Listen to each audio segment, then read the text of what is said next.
بسم اللہ الرحمن الرحیم الحمدللہ رب العالمین والصلاة والسلام علی سید الانبیاء والمرسلین اما بعد فاعوذ باللہ من الشیطان الرجیم بسم اللہ الرحمن الرحیم بلغ العلا بکمالہ کشف الدجا بجمالہ حسنت جمیع خصالہ صلو علیہ وآلہ یا صاحب الجمال و یا سید البشر من وجهك المنیر لقد نور القمر لا يمكن الثناء كما كان حقه بعد از خدا بزرگ توئی قصہ مختصر واحسن منك لم تركت عینی واجمل منك لم تلد النساء خلقت مبرئا من كل عیب كأنك قد خلقت كما تشاء فداك امی وابی یا رسول اللہ انظر حالنا یا حبیب اللہ اسمع قالنا اننا فی بحر ہم مغرقون خذ یدی ساحل لنا اشکالنا۔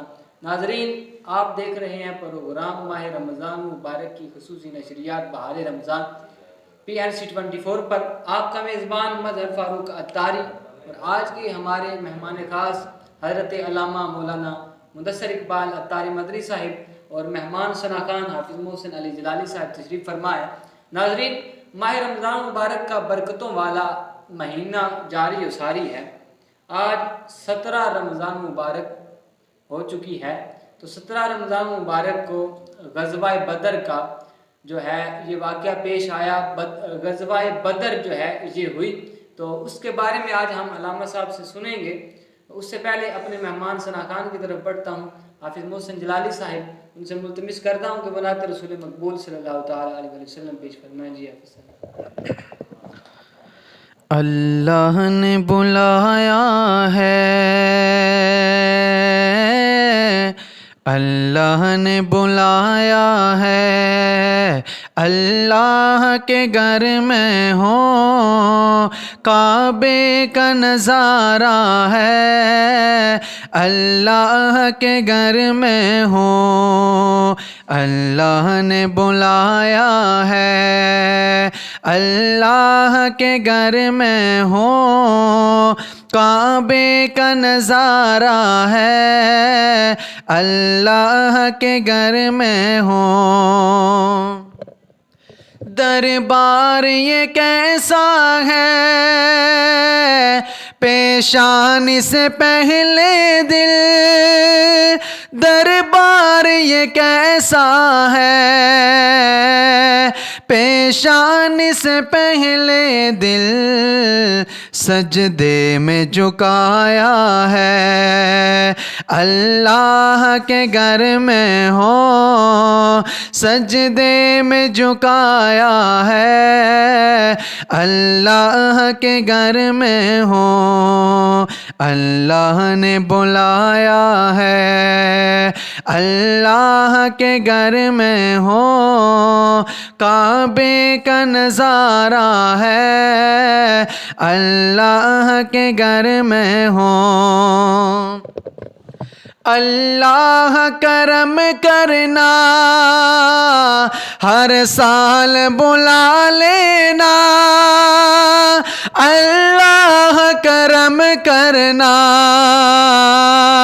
ہر سال بلا لینا، ہر دل کی تمنا ہے، اللہ کے گھر میں ہو ہر دل کی تمنا ہے، اللہ کے گھر میں ہو اللہ نے بلایا ہے، اللہ کے گھر میں ہو کعبے کا نظارہ ہے، اللہ کے گھر میں ہو۔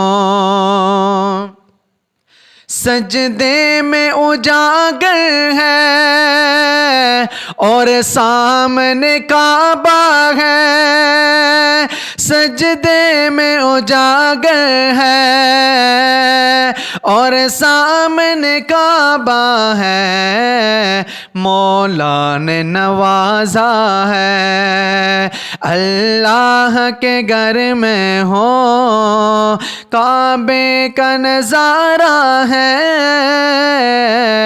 اللہ کے گھر میں ہوں اللہ نے بلایا ہے، اللہ کے گھر میں ہو کعبے کا نظارہ ہے، اللہ کے گھر میں ہوں۔ سبحان اللہ۔ رب تعالیٰ سے دعا ہے کہ رب تعالیٰ ہمیں اپنے گھر میں بلائے اور ہم بھی جو ہے وہ کعبہ دیکھیں۔ تو ناظرین، 17 رمضان مبارک کا برکتوں والا دن ہے۔ تو علامہ صاحب، 17 رمضان مبارک کو غزوہ بدر کا واقعہ جو ہے یہ پیش آیا، اس کے حوالے میں یہ جو جنگ ہے یہ کیوں ہوئی، اور اس جنگ میں مسلمان جو ہے وہ کتنے شہید ہوئے اور کتنے جو ہے وہ کافر واصل جہنم ہوئے؟ بسم اللہ الرحمن الرحیم۔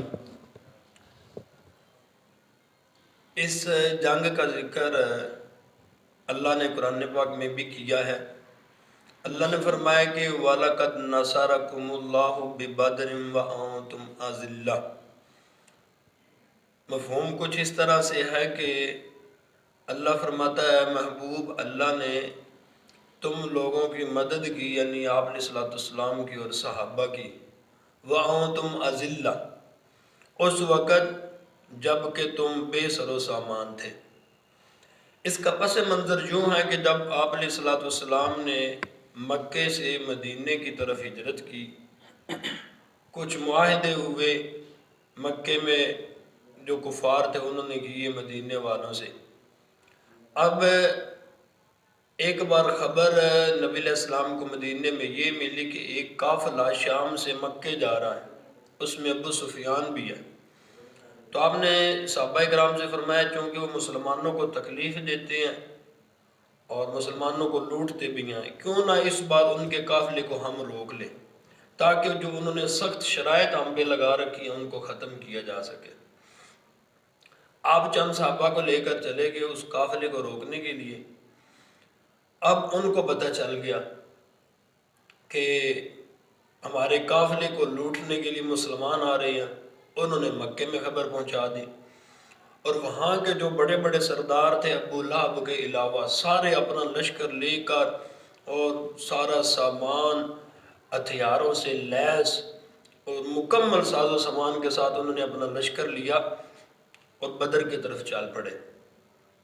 اب آپ کے صحابہ کو پتہ چلا، آپ نے بھی انصار کو اور مہاجرین کو جمع کیا۔ مہاجرین تو ویسے تیار تھے، انصار کے بارے میں آپ کو تھوڑا سا رنج ہوا، شک ہوا، تو ایک صحابی نے اس کا اظہار کیا، یا رسول اللہ ہم آپ پر اپنی جانیں بھی قربان کر دیں گے۔ یہ کہہ کر آپ نے 313 صحابہ کرام کو تیار فرمایا، اور یہ اسلام اور کفر کی پہلی جنگ تھی۔ آپ مدینے میں جب تشریف لے کر آئے، مکے والوں نے آپ پر ظلم و ستم کیے، آپ نے اور صحابہ نے ہجرت کی، مدینے آگے۔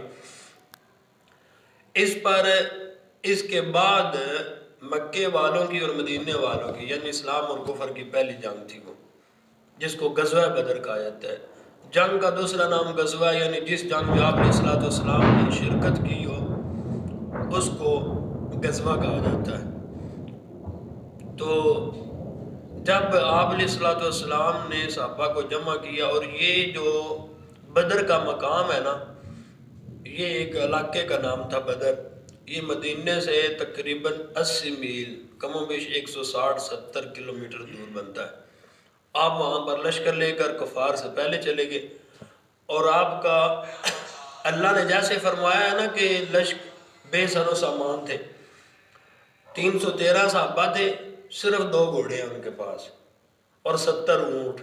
کچھ صحابہ کے پاس تلواریں ہیں، کچھ خالی ہاتھ ہیں، کچھ سواریوں پہ بیٹھے ہیں، کچھ پیدل جا رہے ہیں، اور کھانے کا ساز و سامان بھی نہیں ہے۔ اور ان کے مقابلے میں کفار کا لشکر جرار، ان کے پاس ہر طرح کا ہتھیار، گھوڑے، اونٹ، کھانے پینے کا سامان، یہاں تک کہ وہ فاحش عورتیں بھی لے کر آئے تھے جو کہ ان کے ساتھ گانا گاتی تھی اور ان کو ابھارتی تھی جنگ کے لیے۔ اب جب چلے گئے، مسلمان بھی وہاں چلے گئے، بدر میں آمنا سامنا ہوا۔ پہلے تو لڑائی ہوئی، وہ ایک لمبی تفصیل ہے، اس کے بعد گھمسان کی لڑائی ہوئی، اللہ نے مسلمانوں کو فتح عطا فرمائی، کفار بھاگ گئے، 70 کفار مارے گئے، 70 قید ہوئے، باقی سارے اپنا ساز و سامان چھوڑ کر بھاگ گئے۔ چونکہ اللہ نے مسلمانوں کے لشکر میں فرشتوں کو بھی نازل کیا تھا اور غیبی مدد فرمائی تھی. اور اس میں ایک چیز یہ بھی ذہن میں رکھیں کہ جنگ سے ایک دن پہلے جب وہ غزوہ ہوا، ایک دن پہلے آپ علیہ الصلوۃ والسلام نے چھڑی لی اور اس چھڑی سے نشان لگائے، یہاں دائرہ لگایا، اس جگہ پہ فلاں کافر مرے گا، اس جگہ پہ فلاں کافر مرے گا، اس جگہ پہ فلاں کافر مرے گا. اور مسلم شریف میں الفاظ ہیں کہ اگلے دن جب کفار کی لاشوں کو چنا گیا تھا، جہاں پہ آپ علیہ الصلوۃ والسلام نے نشان لگائے تھے، تھوڑا سا بھی کوئی کافر ادھر ادھر گر کے نہیں مارا تھا. کسی شاعر نے اسی نقشے کو کہتا ہے نا شعر میں، کہاں مریں گے ابو جہل اتبا و شیبہ، کہ جنگ بدر کا نقشہ حضور جانتے ہیں. کہ ایک دن پہلے ہی آپ نے خبر دی تھی اس جگہ پہ فلاں فلاں کافر مرے گا. اب وہ بھاگ گئے، 70 مارے گئے، جہنم واصل ہوئے اور 70 قیدی ہو گئے. ان قیدیوں میں آپ علیہ السلام کے چچا حضرت عباس بھی تھے. آپ کے روایات کے مطابق 11 چچا تھے آپ علیہ السلام کے، کم و بیش بھی بیان کیے گئے لیکن اکثر نے 11 بیان کیے. ان میں 2 مسلمان ہوئے تھے، حضرت حمزہ اور حضرت عباس. تیسرے جو ہے وہ ابو طالب ہیں، ان کے بارے میں اختلاف ہے. تو یہ جو عباس ہے، اس لشکر کا سارے 1000 لوگوں کا کھانے پینے کا سامان، ان کا بڑا دلچسپ واقعہ، اور اسی وقت یہ مسلمان بھی ہوئے تھے. انہوں نے اپنے جتنی بھی مکے کے امیر لوگوں میں شمار ہوتے تھے، جتنی دولت تھی، جتنا ساز و سامان تھا، وہ اس لشکر کو دے دیا. کچھ سونا اپنی بیوی کو دے دیا جو آپ علیہ السلام کی چچی تھی، کہ اگر مجھے جنگ میں کچھ ہو گیا، میں مارا جاؤں، تو یہ سونا میں نے فلاں جگہ پہ چھپا کے رکھا ہے، میں نے تیرے علاوہ کسی کو بھی نہیں بتایا. اگر مجھے کچھ ہو جائے تو تم وہ سونا وہاں سے نکال لینا، تمہاری زندگی بقیہ آسانی سے گزر جائے گی. یہ کہہ کر وہ لشکر میں چلے گئے اور جو کفار قیدی تھی ان کے ساتھ پکڑے گئے. اب آپ علیہ السلام نے صحابہ سے مشورے لیے کہ ان کے ساتھ کیا کیا جائے، کیا سزا دی ہے. انہوں نے ہم پر بڑے ظلم کیے اور ہیں کہ ہم سب کے رشتہ دار مہاجرین کے. سب نے اپنے اپنے مشورے دیے. ایک صحابی نے کہا یا رسول اللہ کیوں نہ ان سے کفار پیسے لے کر ان کو چھوڑ دیا جائے، ایک ایک بندے کی قیمت مقرر کر کے تو ان کو چھوڑ دیا جائے. وہی کیا کہ آپ علیہ السلام کو یہ مشورہ پسند آیا. آپ نے سب کو کہا بھی اپنا اپنا فدیہ دیں، پیسے دیں اور ہم آپ کو چھوڑ دیتے ہیں. یہ کہہ کر آپ حضرت عباس جو آپ کے چچا تھے، انہوں نے ان کے 2-3 غلام بھی تھے. آپ نے فرمایا کہ آج چچا تم اپنا بھی دو اور اپنے 2-3 غلاموں کے پیسے بھی دو. تو حضرت عباس نے کہا کہ اے بھتیجے، اس وقت میرے پاس کچھ بھی نہیں ہے، نہ گھر میں نہ میرے پاس. جو کچھ میری جمع پونجی تھی میں نے وہ لشکر میں لگا دی اور وہ مال غنیمت کے طور پر آپ لوگوں کے قبضے میں. اب میرے پاس کچھ بھی نہیں ہے، نہ میں خود کو چھڑا سکتا ہوں نہ ان غلاموں کو. تو آپ علیہ السلام تو جانتے تھے. آپ نے فرمایا کہ اے چچا، جو سونا تم اپنی بیوی یعنی میری چچی کو دے کر آئے ہو وہ تو ابھی تمہاری ملکیت میں ہے. تو اس وقت حضرت عباس نے یہ سوچا کہ واللہ کائنات میں نے اپنی بیوی کے علاوہ کسی کو بھی نہیں بتایا کہ سونا فلاں پہ جگہ پہ میں نے دفن کیا ہے. ان کو پتہ چل گیا ہے تو یقیناً یہ کوئی عام بندے نہیں، یقیناً سچے اللہ کے نبی ہوں گے. اور یہ کہہ کر انہوں نے کلمہ پڑھا اور مسلمان ہو گئے. یہ بھی اس بدر کے بعد اب اللہ نے کفار کو ذلیل کیا اور مسلمانوں کو اللہ نے عظیم فتح عطا فرمائے، جو اسلام اور کفر کی پہلی لڑائی تھی. صحابہ بدر کے فضائل بھی بہت زیادہ احادیث مبارکہ میں آپ علیہ السلام نے بیان کیا، اور قرآن پاک میں بھی اللہ نے فرمایا. یقیناً اس وقت اللہ نے قرآن میں فرمایا کہ کئی ہزار فرشتے اللہ نے مدد کے لیے نازل کیے تھے جو کہ کفار کو اڑا رہے تھے. مسلمانوں کے پاس تو لشکر نہیں تھا، چھوٹا سا لشکر، ساز و سامان بھی نہیں، ہتھیار بھی نہیں، کھانے پینے کا سامان بھی نہیں، صرف ان کے اندر ایمان کی طاقت تھی، قوت تھی، اللہ اور اس کے رسول کی سچی محبت تھی، جس کی وجہ سے اللہ نے ان کو فتح عطا فرمائی تھی. اور یہ آپ علیہ السلام کا عشق تھا جو اندر جوش مار تھا، اور آپ نے کفار کے پرخچے اڑا دیے. یہ ایک عظیم مارکہ 17 رمضان کے اندر، اور وہ بھی رمضان میں روزے رکھ کے صحابہ نے جنگ کی تھی. پھر بھی اللہ نے رمضان کے صدقے اور اپنے نبی علیہ السلام کے صدقے مسلمانوں کو یہ ایک عظیم فتح عطا فرمائی، اور آج ہم اسی دن کو یادگار کے طور پر مناتے ہیں۔ اللہ تعالیٰ اس کی ہمیں برکتیں بھی عطا فرمائے، آمین بجاہ نبی صلی اللہ علیہ وسلم۔ سبحان اللہ۔ ناظرین، آپ نے غزوہ بدر کے حوالے سے سنا کہ حضرت عباس جو ہیں وہ کیسے مسلمان ہوئے، کہ جو ہو چکا ہے جو ہوگا حضور جانتے ہیں، کہ انہوں نے ان کو خبر دی کہ تمہارے پاس جو ہے وہ سونا موجود ہے اور تمہاری بیوی کے پاس ہے، اور بیوی کو بھی پتہ ہے اور تمہیں بھی پتہ ہے، تمہارے علاوہ کسی کو نہیں پتہ، لیکن وہ صرف جو ہے وہ سرکار دو عالم صلی اللہ تعالیٰ علیہ وآلہ وسلم اللہ کے نبی ہونے کے ناطے غیب کی خبریں دینے والے ہیں۔ جو ہو چکا ہے جو ہوگا حضور جانتے ہیں۔ کہاں مریں گے ابو جہل و عتبہ و شیبہ، کہاں مریں گے ابو جہل عتبہ و شیبہ، کہ جنگ بدر کا نقشہ حضور جانتے ہیں۔ جو ہو چکا ہے جو ہوگا حضور جانتے ہیں۔ اپنے مہمان شناخان کی طرف بڑھتا ہوں۔ جی محسن جلالی صاحب حضرت رسول مقبول صلی اللہ تعالیٰ علیہ وسلم سنائیں۔ نعمتیں بانٹتا جس سمت وہ ذیشان گیا، نعمتیں بانٹتا جس سمت وہ ذیشان گیا، ساتھ ہی مرچی رحمت کا قلم دان گیا، ساتھ ہی مرچی رحمت کا قلم دان گیا۔ اور علامہ صاحب خوبصورت شعر، آج لے ان کی پناہ، آج مدد مانگ ان سے، آج لے ان کی پناہ، آج مدد مانگ ان سے، پھر نہ مانیں گے قیامت میں اگر مان گیا، پھر نہ مانیں گے قیامت میں اگر مان گیا، نعمتیں بانٹتا جس سمت وہ ذیشان گیا، انہیں جانا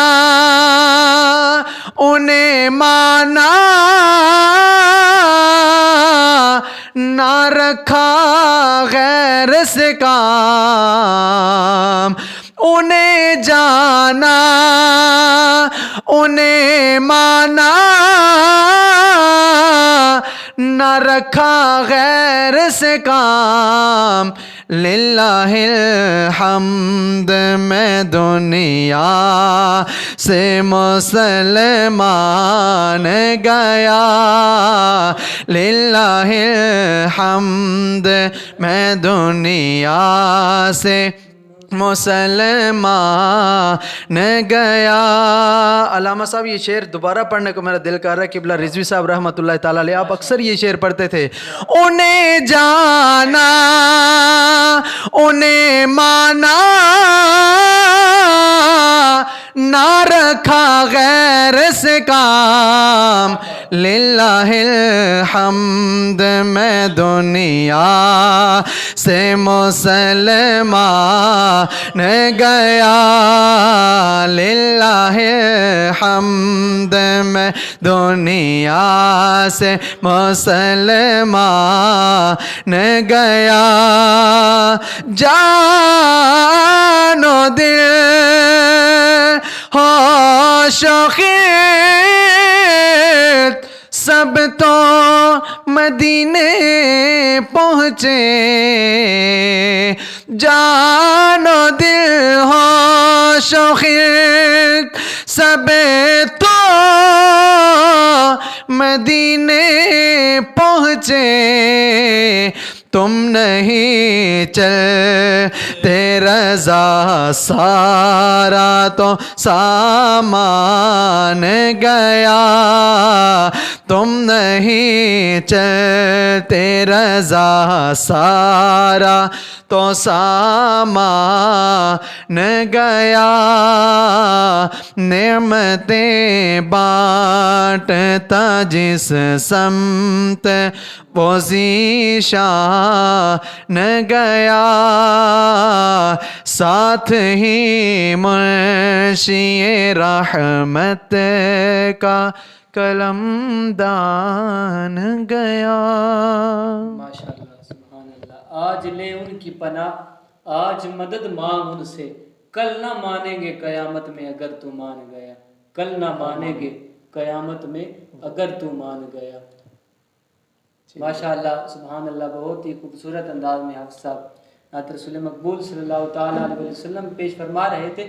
تو شاعر کہتا ہے کچھ بشر ہونے کے ناطے تجھے خود سا جانے کچھ مخض پیامی صرف خدا کا جانے ان کی اوقات ہی کیا کہ وہ اتنا جانے فرش والے تیری شوکت کا علو کیا جانے فرش والے تیری شوکت کا علو کیا جانے خسروا عرش پہ اڑتا ہے پھریرا تیرا خسروا عرش پہ اڑتا ہے پھریرا تیرا. تو ناظرین آپ نے آج غزوہ بدر کے حوالے سے سنا. تو غزوہ بدر میں ہمیں بہت سارے سبق ملتے ہیں اور صحابہ کرام نے حضور سے جو ہے وہ وفا محبت اور پیار کا رشتہ جوڑا اور ہمیں بھی رب تعالیٰ صحابہ کرام کے مطابق صحابہ کرام نے جیسی زندگی گزاری اس طرح گزارنے کی توفیق عطا فرمائے اور رب تعالیٰ ہمیں تمام صحابہ کرام کا فرما بردار بنائے. ہر صحابی نبی جنتی جنتی ہر صحابی نبی جنتی جنتی. السلام علیکم ورحمۃ اللہ وبرکاتہ.